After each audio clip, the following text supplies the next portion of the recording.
le pape François nous invite à aller aux périphéries, aller là où l'Église n'est pas présente, pour voir justement la présence de Dieu. Je suis locataire, Dieu est le bailleur. Je vide mes couilles et le chargeur. Dicaris. Ça, on a du mal à le placer en prédication à la messe parce que la simultanéité des deux phrases pourrait choquer.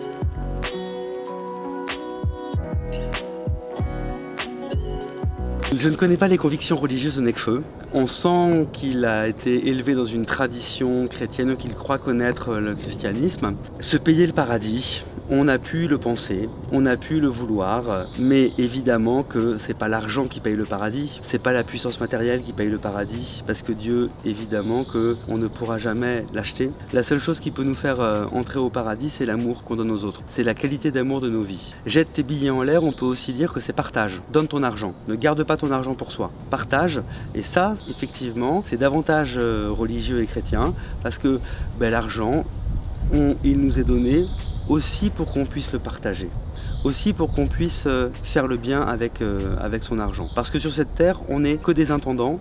Comme dit Caris, on n'a jamais vu des coffres-forts suivre un cercueil, ou la fouine, t'es pas moins mort dans un cercueil Gucci ou Prada. Sur cette terre, on est de passage, et donc l'argent de cette terre, on l'emportera pas au ciel devant Dieu. Par contre, il peut nous aider à aider les pauvres, et ça, c'est positif.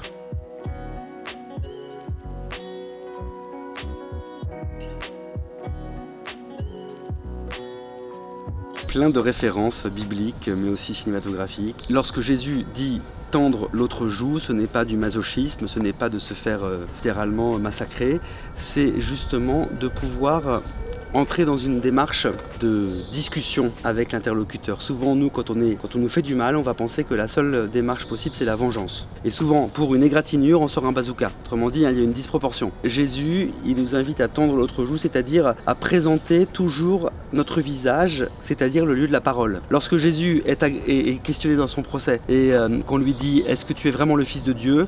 Jésus répond « Je l'ai déjà dit et de toute façon, ce procès est truqué, vous voulez ma mort. » Et là, un soldat le frappe violemment, en disant c'est comme ça que tu parles au chef? Et Jésus va tendre l'autre joue parce que Jésus va dire si j'ai mal parlé, dis-moi ce que j'ai dit de mal. Si j'ai bien parlé, pourquoi est-ce que tu me frappes? Même vis-à-vis d'un agresseur qui veut sa mort, Jésus-Christ voit de l'humain en lui. Donc tendre l'autre joue, profondément c'est cela. Même avec ceux qui nous font du mal et qui nous veulent du mal, on voit de l'humain. On continue dans ses ennemis à voir de l'humanité et à dialoguer avec.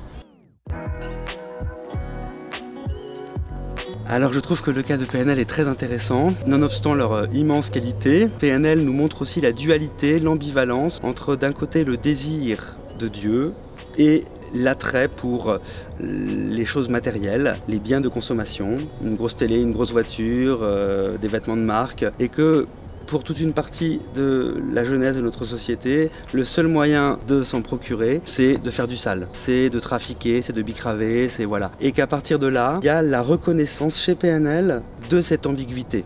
Et donc, dans cette ambiguïté de on croit en Dieu, mais on fait le mal pour vivre avec un certain niveau de vie, il y a aussi, de manière récurrente, répété le jugement. On sera jugé par Dieu. Et donc, le bien et le mal existent, première conviction. Deuxième conviction, il y a un combat entre le bien et le mal, nos aspirations vers Dieu et nos aspirations vers des choses qui conduisent au mal, et le jugement divin qui s'exercera sur nous.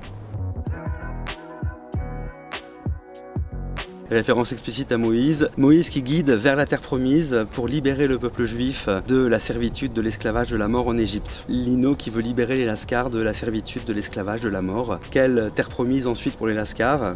L'Église certainement.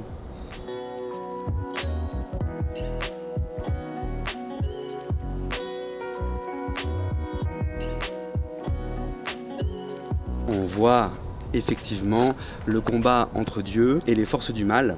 Effectivement, comme chrétiens, avec les autres croyants, nous croyons que Dieu nous a fait à son image et qu'il est présent en nous. Comme chrétiens, nous croyons que Dieu agit mystérieusement mais réellement en chaque être humain, indépendamment de leurs convictions et de leurs croyances religieuses. Peut-être même que certains peuvent être un peu interrogatifs ou circonspects en se disant comment Dieu agit en moi. Bien, Dieu agit chaque fois qu'on fait un acte d'amour. Il agit explicitement lorsque on prie, lorsqu'on lit les Écritures saintes, lorsqu'on va à l'église ou dans un lieu de culte de sa religion, mais il agit implicitement à chaque acte d'amour. Ensuite, il habite dans nos cœurs. Il y a une métaphore entre le cœur comme lieu de l'amour et le cœur, le myocarde, les poumons, qui sentent la bœuf, c'est-à-dire qui sentent les paradis artificiels, qui sentent tout ce que la drogue, les dépendances relèvent de nous et disent de nous, ce désir qu'on peut avoir de s'échapper du monde réel, ce désir qu'on peut avoir pour avoir de la drogue, de se procurer de l'argent, les dépendances diverses qu'on peut avoir. C'est le combat entre Dieu en nous et les forces du mal aussi.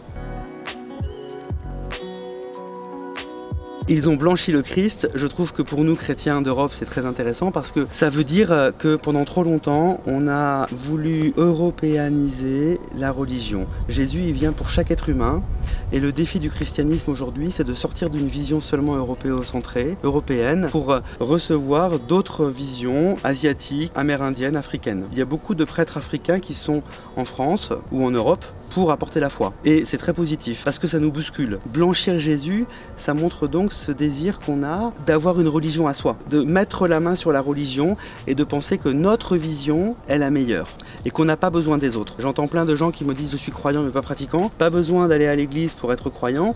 Bien sûr, mais si je ne pratique pas ma religion avec d'autres, je risque en fait d'avoir un Dieu à mon image. Et donc, dans cette expression de blanchir Jésus, j'y vois la mainmise des Européens qui ont manipulé la religion chrétienne, y compris pour justifier les pires horreurs. J'y vois le grand défi aujourd'hui et la chance d'avoir un christianisme africain, asiatique, qui vient nous apporter la bonne nouvelle en Europe. Mais j'y vois aussi cette tentation qu'on a tous de manipuler la religion uniquement à notre profit et donc en fait de confondre Dieu et l'image qu'on en fait nous-mêmes.